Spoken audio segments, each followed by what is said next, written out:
اعوذ باللہ من الشیطان الرجیم، بسم اللہ الرحمن الرحیم۔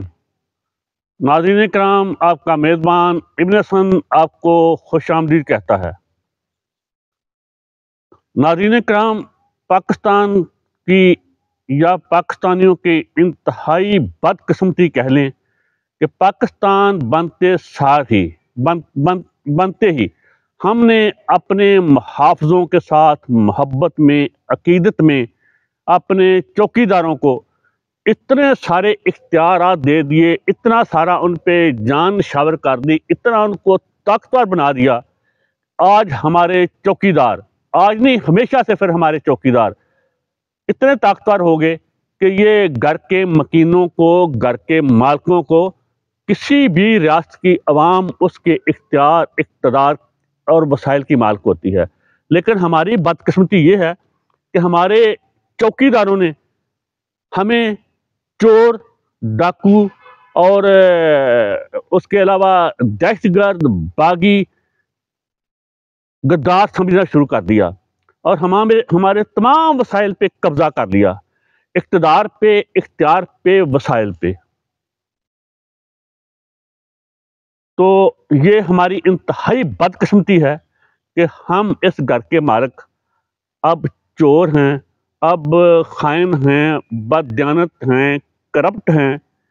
ہم مالک جو ہیں گھر کے، اور ہم پہ نظر رکھی جاتی ہے کہ ہم باغی ہیں، ہم غدار ہیں۔ اب نئی انہوں نے ہمارے خلاف اصطلاح شروع کر دی کہ ہم دہشت گرد بھی ہیں، ہم دہشت گردی اپنے خلاف کریں گے۔ تو یہ تو چمتکاری ہے ہمارے چوکیداروں کی۔ تو چوکیداروں کا اس میں کیا اتنا رول نہیں جتنا ہمارا خود ہے کہ ہم نے ان سے محبت میں، عقیدت میں ان کو اتنا طاقتور کر دیا۔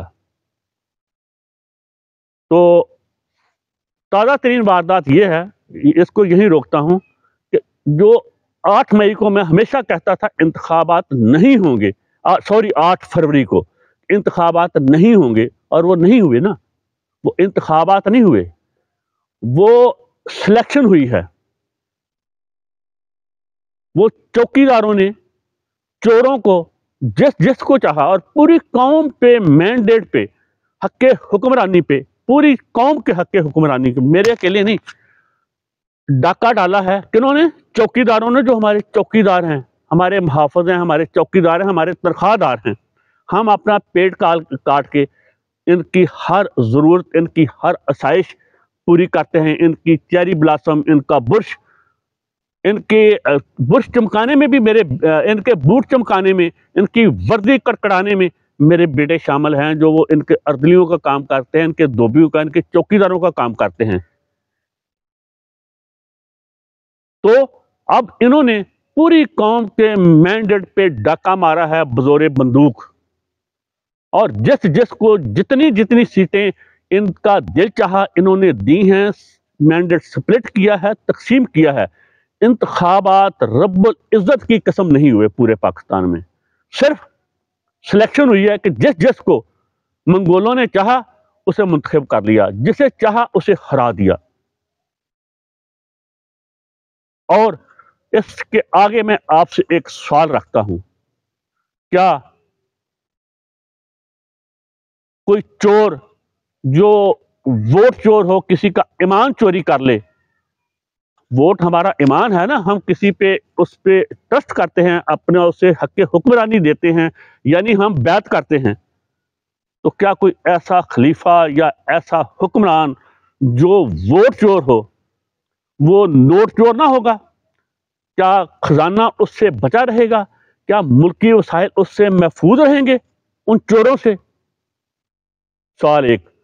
سوال نمبر 2، کیا جو کہ آپ خود کو ہمارے محافظ کہتے ہیں، چوکیدار، جن کو بارڈر پہ ہونا چاہیے، بیرکوں میں ہونا چاہیے، لیکن وہ پراپرٹی کا کام کر رہے ہیں، کیا اگر ان کے مفادات ان چوروں سے جڑے ہوئے نہیں تو پھر ان کو کیا ضرورت ہے اتنی بدنامی لینے کی کہ وہ چوروں کو ہم پہ مسلط کریں اور پوری دنیا ان پہ ہاہکار کرے؟ لفظ تو میں سخت کہنا چاہتا ہوں، لیکن یہ میرے ساتھ بھی پھر بہت سخت کریں گے۔ 2 باتیں ہوگی۔ تو یہ طے ہو گیا کہ ہمارے چوکیدار ہم سے طاقتور ہیں، اور میں رب العزت کی قسم کھا کے کہتا ہوں کہ پاکستان کو جتنا آج تک نقصان ہوا 47 سے لے کے اب تک، اس میں تمام بدماشیہ کا حصہ ہے، جسے میں بدماشیہ کہتا ہوں، جس میں مجرمانہ ذہنیت کے جج شامل ہیں، جرنیل ہیں، بیوروکریٹ ہیں، سیاستدان ہیں، سنتکار ہیں، سرمایہ دار ہیں، دین فروش ہیں، قلم فروش ہیں، یعنی صحافی یا دانشور۔ یہ میرے محبوب بھی ایک دانشور ہیں، اب تو سینٹر ہیں، عرفان صدیقی صاحب، آج کل وہ تقریریں بہت اچھی لکھتے ہیں نواز شریف کی۔ انہوں نے پاکستان کو نقصان پہنچایا، اور 2022 سے لے کر لمحہ موجود تک پاکستان کا جتنا نقصان ہو رہا ہے سیاسی عدم استحکام کی صورت میں، معاشی نقصان ہو رہا ہے، ہمارا جو سماجی ہے، معاشرتی ہے، خارجہ تعلقات ہیں، ہماری معیشت کا بیڑا غرق ہو رہا ہے، ہمارا اندر خلفشار ہے بہت زیادہ، نفرتیں ہیں، معاشرہ تقسیم ہوا، اس کی وجہ صرف اور صرف ہمارے چوکیدار ہیں، اور ہر لمحہ کے ساتھ یہ بڑھتا جا رہا ہے۔ خدا نہ کرے چوکیداروں نے اب پھر حالات 1971 جیسے کر دیے ہیں، تو ذرا بھی پاکستان کو اب جو بھی نقصان پہنچ رہا ہے، جو پہنچے گا، یہ 9 مئی کے بعد اور 8 فروری کے بعد اس کی تمام ترجمہ داری منگولوں یعنی ہمارے چوکیداروں پہ عائد ہوتی ہے، اور مورخ ہمیشہ اسے پھر بدترین ان کو نام سے پکارے گا تاریخ میں۔ انہوں نے جو کچھ کیا ہے پاکستان کے ساتھ، اب خصوصاً 9 مئی اور 8 فروری کے بعد، اب وہ واقعات انفولڈ ہونا شروع ہو گئے ہیں، کھلنے شروع ہو گئے ہیں۔ سب کو پتہ ہے کون کیا کر سکتا ہے۔ ریٹرننگ آفیسر سے تو کوئی فارم 45 جا کے 47 لے نہیں سکتا، تو یہ کور کمانڈر ہاؤس پہ حملہ کر لیں گے، یہ فوجی بیرکوں پہ، فوجیوں پہ، یہ مسلح افواج پہ حملہ کر لیں گے۔ کیا بات ہے جناب، صدقے جاؤں آپ کی سادگی کے اور ہماری دہشت گردی کے۔ تو یہ بات یہی ختم کرتا ہوں۔ ایک اور بات ہے، آئی ایم ایف کا بڑا رولا پڑا ہوا ہے کہ عمران خان نے آئی ایم ایف کو خط لکھا ہے اور وہ غدار ہے۔ یہ کہہ کون رہا ہے؟ یہ میرا محبوب لیڈر نواز شریف کہہ رہا ہے، شہباز شریف کہہ رہا ہے، اور میں آپ کے صدقے جاؤں۔ میں نے اس سے پہلے پچھلے سال لکھا تھا، اس سے پچھلے سال لکھا تھا، عمران کی حکومت میں آئی ایم ایف کو ویڈیو میں بناتا رہا ہوں، یہاں محفوظ ہے، اور فیس بک پہ میں لکھتا رہا ہوں جب میں ویڈیو نہیں بناتا تھا، آئی ایم ایف پاکستان کو قرضہ نہیں دو، ہم نہیں واپس کریں گے۔ اس کی وجہ، جتنا قرضہ لیا جاتا ہے وہ وہی بدماشیاں کھاتی ہے جو ہم پہ غیر قانونی، نجائز، غیر آئینی مسلط ہے، جو پاکستان کے اندرونی وسائل ہڑپ کرتی ہے، ان کے پیٹ کا دوزخ بھرتا نہیں، پھر وہ آئی ایم ایف سے لے کے اپنی عیاشیاں کرتے ہیں، اپنے بچوں کی عیاشیاں کرتے ہیں، اپنی بیگمات کی۔ اس سے ہمیں کیا ملتا ہے؟ جو مجھ پہ، میرے بچوں پہ خرچ ہوا ہے آئی ایم ایف سے لیا ہوا، رب العزت کی قسم میں اس سے دگنا دوں گا، مجھے حساب کر کے بتائیں۔ میرا تو یہ موقف ہے، میں کہتا حکومتوں کو نہیں، اس بدماشیہ کو قرضہ نہیں دو، میں یہ نہیں کہتا کہ ریاست پاکستان کو قرضہ نہ دو، اور اللہ کا کروڑ کرم ہے ریاست پاکستان کو ایک ٹیڈی پیسے کی ضرورت نہیں ہے قرض کی، جتنا اللہ پاک نے ریاست پاکستان کو وسائل دیے ہیں، پاکستان کو تو کئی ملکوں کو خرید لے، لیکن وہ تو ادھر ہی تو روڑا رپا پڑا ہوا ہے، جدھر وسائل ہیں، جدھر بھی وسائل ہوتے ہیں وہاں بدامنی پیدا ہو جاتی ہے۔ بلوچستان میں دنیا کے سب سے زیادہ وسائل ہیں، وہاں کبھی امن سکون ہوا ہی نہیں یا ہونے نہیں دیا جاتا۔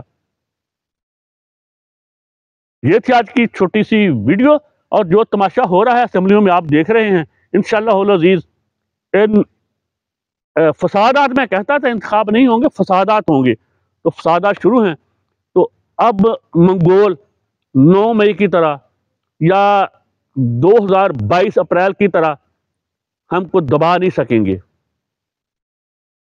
وقت کے ساتھ ساتھ جتنا تشدد کیا گیا ہے قوم پہ، جتنا ان میں دہشت پھیلائی گئی ہے، جتنا ان میں خوف پھیلایا گیا ہے، اب وہ سب کچھ دور ہو رہا ہے۔ خوف کی اور طاقت کی ایک نفسیات ہوتی ہے، دہشت کی۔ دہشت اور طاقت جتنی استعمال کی جائے اتنے وہ کم ہوتے جاتے ہیں، اور انسان کا حوصلہ ثبت جتنا آزمایا جائے وہ بڑھتا ہے۔ ہمارا حوصلہ آپ کے ہر ظلم، ہر جبر کا مقابلہ کرنے کے لیے ہم تیار ہیں. 45 نہیں تو میں آپ کو بار بار ہر ویڈیو میں بتا رہا ہوں قوم مجبور ہوگی 47 کے لیے.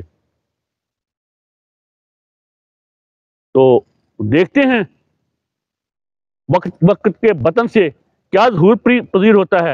اور دعا گو ہوں کہ رب العزت ہم 24 کروڑ غلاموں کو اور ہماری اس دھرتی کو محفوظ و مامون رکھے. اگر اس نے کسی کا بیڑا غرق کرنا ہے تو وہ بدماشیہ کا بیڑا غرق کرے اور اس پاک دھرتی کو ان کے ناپاک وجود سے پاک کرے. آمین ثم آمین. پاکستان زندہ باد. اللہ حافظ.